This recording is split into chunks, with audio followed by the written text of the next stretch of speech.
and there were a few messy moments. Some of the worst bickering was regarding LD 1333, the Health Insurance Reform Act. The real title is really long, so I just call it the Health Insurance Reform Act for simplicity. Arguably the most significant health policy legislation since the establishment of the Dirigo Health Program in 2003. By the way, the budget also phases out Dirigo Health by gradually decreasing its funding mechanism, which is a 2.14% tax on all healthcare claims. This one brought a large number of loud protesters to the State House. I will never forget the ones who yelled at me as I walked into the House chamber that morning, "Read the bill!" I stopped and told them I had read the bill. It was only 40 pages long. I found it humorous that these people were trying to equate this 40-page bill to the monolithic Affordable Care Act, which most of them had probably supported anyway. What LD 1333 amounts to is an overhaul of the individual and small group health insurance market in Maine. For many years, past legislators have known that Maine's individual and small group market was in a proverbial death spiral, with only those people who absolutely needed coverage buying it. As a result, high claims had driven premiums higher and higher, making the healthy even more likely to drop out of the pool, which of course then caused the premiums to go up even further. Recent small group insurance premiums averaged 30% increases annually.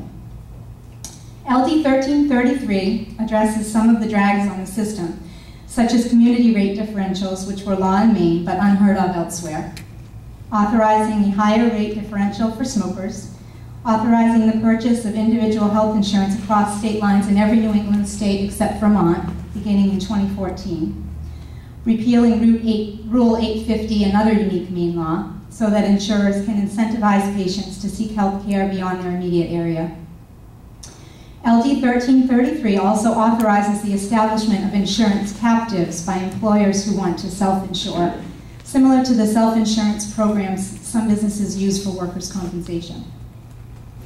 Along with these important reforms, the legislature established the Maine Guaranteed Access Plan, which serves as a reinsurance fund for high-cost individuals. The coverage for these individuals is guaranteed, and the reinsurance plan is designed to be seamless so that those qualifying may never even know that they did. The gap is financed through a $4 per month per member fee on insurers. There was a lot of squawking about this really being a new tax. I suppose you can look at it that way. But remember, we are already paying a 2.14% tax on all health insurance claims to fund Dirigo Health, which will be phased out by 2014. So if you claim just $200 a month on your health insurance, you are already paying over $4 in taxes to Dirigo. If you claim more than $200 a month, you will actually be saving money when Dirigo's claim tax is gone by January 1st, 2014. And you're just paying the $4 monthly fee. Some of the other important legislation passed this past session include Maine becoming the 40th state to allow public charter schools, and welfare reforms, such as establishing a residency requirement for benefits, limiting the benefits of able-bodied people to 5 years, and stricter drug testing for known substance abusers who collect TANF. Every member of the legislature serves on at least one committee, and as Lynn alluded to, I was assigned to the newly blended Labor, Commerce, Research, and Economic Development Committee. Many skeptics thought that merging the two committees would never end work. Prior to this session, it was a separate labor committee, and then there was a business committee called Business, Research, and Economic Development. Some of those same people later had to admit that they were actually wrong. Having the interests of the labor and business communities presented to the same committee was enlightening to everyone in one way or another. One good example was LD 1244, an act to clarify usual and customary charges under the workers' compensation laws. To my dismay, I learned that not only was the Workers' Compensation Board 19 years overdue in establishing a medical fee schedule, but the state law court had ruled that the legislative phrase used in the legislation, usual and customary charge, did not mean what healthcare providers typically accepted for payment, but meant whatever the providers put on their invoice. This resulted in workers' compensation employers being the highest payors in the state. This hardly seemed fair, and Hannaford, the only big business in my district, was very concerned about it. I decided to make it my mission to hold the Workers' Compensation Board's feet to the fire, as well as the new director of the Workers' Compensation Board. I'm happy to report that after a lot of tense negotiation between the provider and the business community, along with help from the new Workers' Compensation Chair, Paul Signolfi, an agreement was finally reached. Employers, for the first time, will have some control over the medical side of workers' compensation costs, potentially resulting in lower premiums.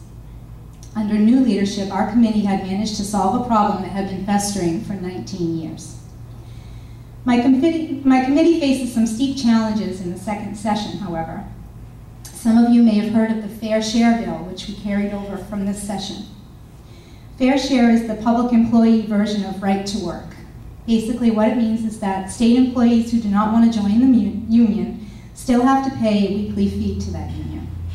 Not only that, but late at night in the details of a huge budget bill, the legislature had made the state of Maine the collection agency. What's complicated is that, of course, those employees do benefit from the contracts negotiated by the unions, thus the Fair Share nickname. However, most of them do not agree with union ideology and do not want their money going to support those causes, even indirectly.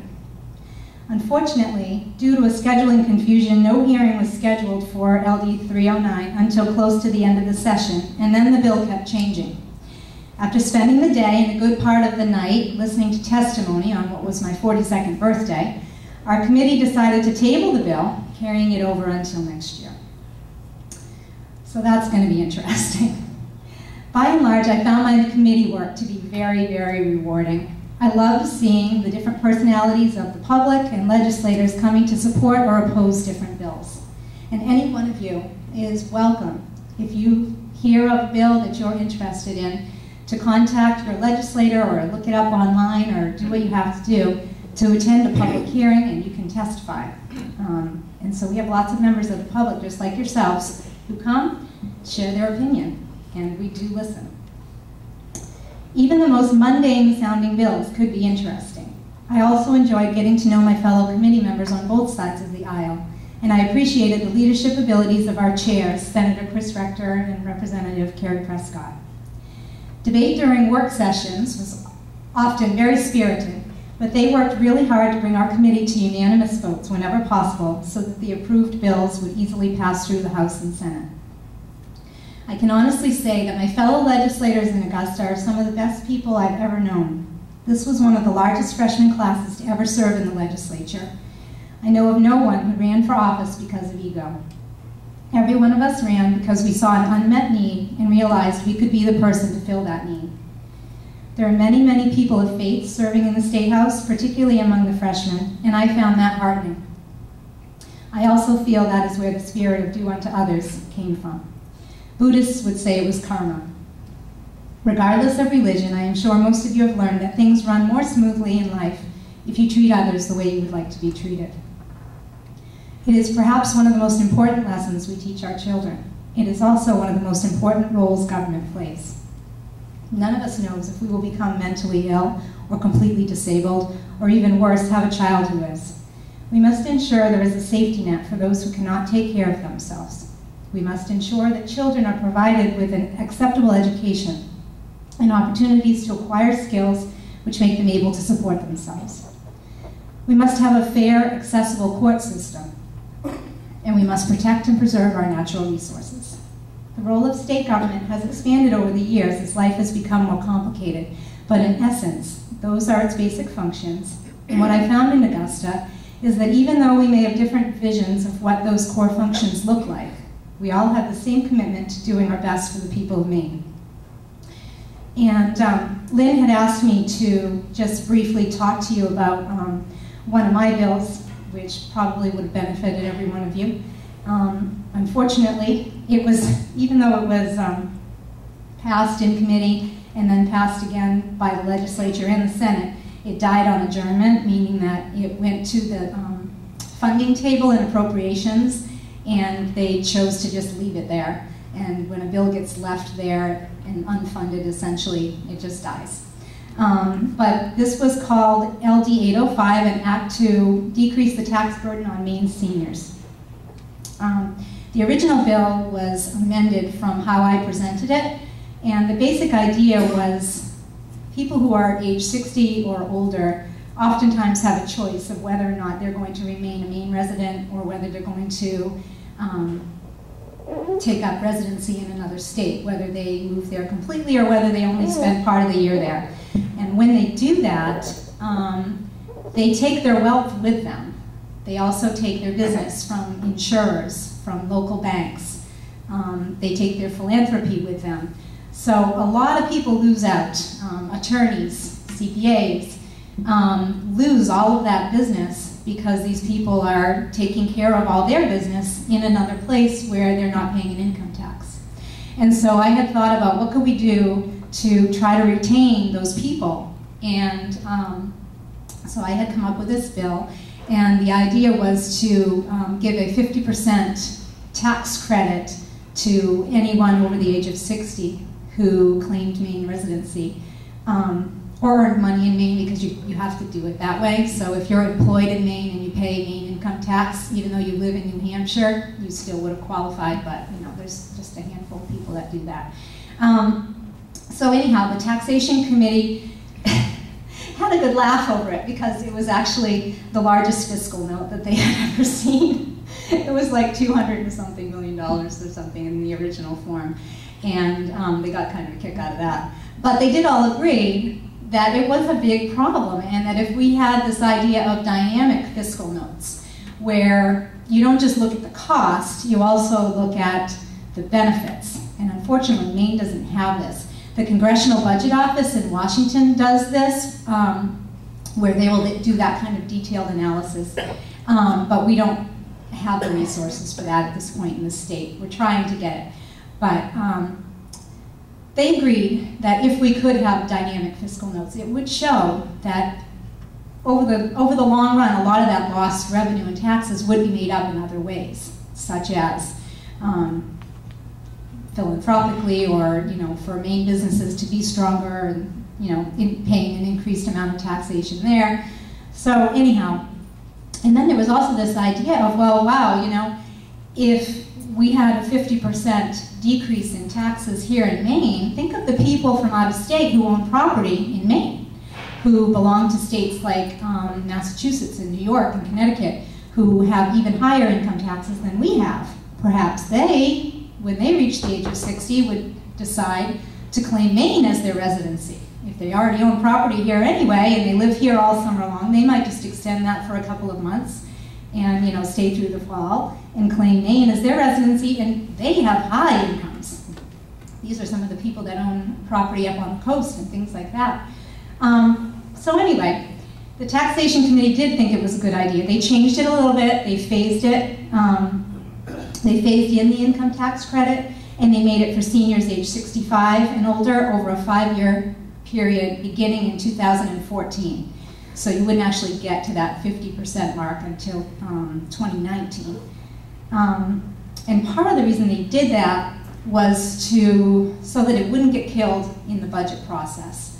But somehow it still did. As a freshman, I don't quite understand everything, but unfortunately it died on adjournment June 29th, 2011. And anyway, it's an idea though that I don't think is going to go away. And I know for a fact that some of the members of the taxation committee were very, very supportive of it, and I believe the governor would have signed it. So we may have to bring that one back around.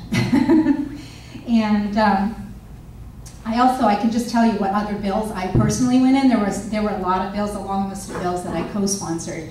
I was actually a mandatory co-sponsor on the charter schools bill, meaning that I had the same idea, that I put legislation in for charter schools, but someone else beat me to it, and they had theirs in first, so that means that I'm a mandatory co-sponsor, meaning they had to come to me and say, hey, I know you had the same idea, will you sign off on this one? And I get to be one of the first people on the list of co-sponsors. But I also had an act to permit tuition subsidies by municipalities, and I won't. If you're interested, maybe you can ask a question about them. This was regarding some of the schools, districts or towns that don't have their own school districts, allowing people to be given, it could be $100, it could be full tuition for their for students who were being sent by their parents to a private school, whether it was secular or not. And LD 307, an act to encourage lobstering traditions and facilitate retirement from lobstering. And it was really fascinating. I don't know how many of you saw yesterday's paper and the cover story about Howard and Charlie Gray. And I was a little disappointed that they could have interviewed me for that, because I put that legislation in this year, which certainly would have taken care of Howard and Charlie's problems. I mean, this 77-year-old man that has to go out lobstering with his son because his son has been on the waiting list now for almost 11 years to get his lobster license, and can't make a living unless his, dad comes out with him on a boat. And by any measure, lobstering is a dangerous job, and the fishing industry in general is very dangerous. And I don't know what's going to happen if this guy dies out on the water. I think that there are going to be some people that are going to feel pretty bad about the fact that they didn't do anything to rectify this. So anyway, that did receive a majority ought not to pass by the Marine Resources Committee, but they are going to study it, as it said in the article yesterday, excuse me, via LD 1532. And